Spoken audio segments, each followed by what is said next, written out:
আমাদের মাঝে বিশেষ বক্তা হিসেবে উপস্থিত আছেন বাবু দত্ত কুমার কুন্ডু, সহ সাংগঠনিক সম্পাদক বিএনপি কেন্দ্রীয় নির্বাহী কমিটি।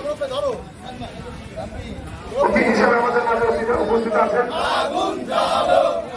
অ্যাডভোকেট শফিকুল আলম মনা, আহ্বায়ক মহানগর বিএনপি। আমাদের মাঝে উপস্থিত আছেন আমির বিএনপি। আমাদের মাঝে উপস্থিত আছেন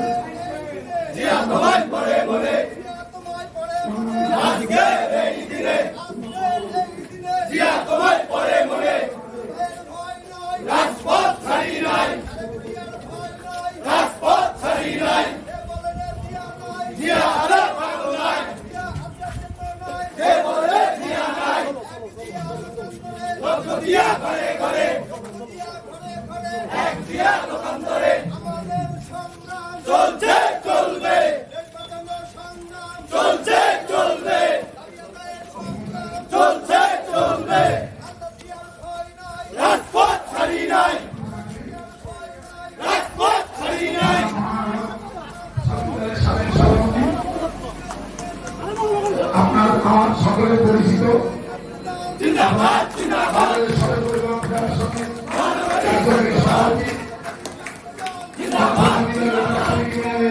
বারবার নির্বাচিত সাধারণ সম্পাদক জনাব আব্দুল রহিম দুদু ভাই, বিশেষ কারণে লোক মারা গেছে, উনি জানাজায় যাবেন, উনি শুভেচ্ছা বক্তব্য দেবেন সবার আগে। এবার আপনাদের সামনে বক্তব্য রাখছেন আব্দুল রহিম দুদু ভাই। আমরা ছাত্রদল থেকে একটি মিছিল নিয়ে আসে, সকলকে করতালি দিয়ে স্বাগত জানাই। কাদিমের নেতৃত্বে একটি মিছিল এসেছে, আমরা স্বাগত জানাচ্ছি।